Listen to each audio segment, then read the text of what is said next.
لامده لاوای پارتی هرمن دموکراتیک مالباتین کو زاروکی خود شر PKK و دولت ترکیه دوندا کرنه جوینه کی پک آنین سیاست مدار و مالباتین شهیدان لسر اپراسیونین کو لباجارین باکور کردستانی به دست دولت ترکیه پک دین به داخیانی کی چاپمنی شرمزار کرن و گوتن AKP چقاس لسر گل کرد ایریش پک بینجی و کرد devji doza azadiye bernedin.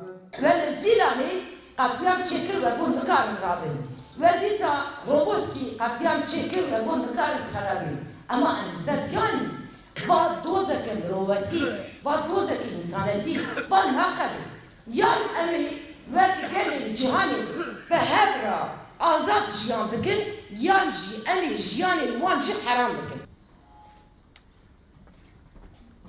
Ligor malbatên şehîdan iktidara AKP dixwaze Türkiye bi pergalekî yekzilamî û bi yeknetewî bi rêve bibe. Ji ber wê yekê jî êriş li ser Kurdan dike. Lê Kurd aşî dixwaze divê AKP di navbera Kurd û Tirkan de wekhevî çêbike û dev ji êrişkarî berde. دخوازن ام میسانتی دخوازن ام کفی دخوازن ام اردوغان ام دخوازن کفی تشتیوی شرجنامه کردا ترکا راکا چولیه ما هنا حدسیه ما هنا شهیده ما هنا حزان الرحمن رحی شهیده ما بیقدر تعالی تعبان حدسیابان چولاور نبا و ام دخوازن جو خدای خوشی که وی دعوی چی بوا سر وی دعوی رونین و وی دعوی نام ملتی درکوا و وی قتولی بدی سکناندین.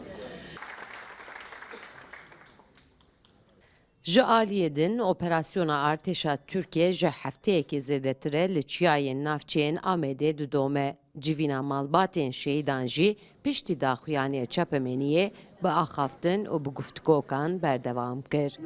Sevda Kaplan, NRT, Amed.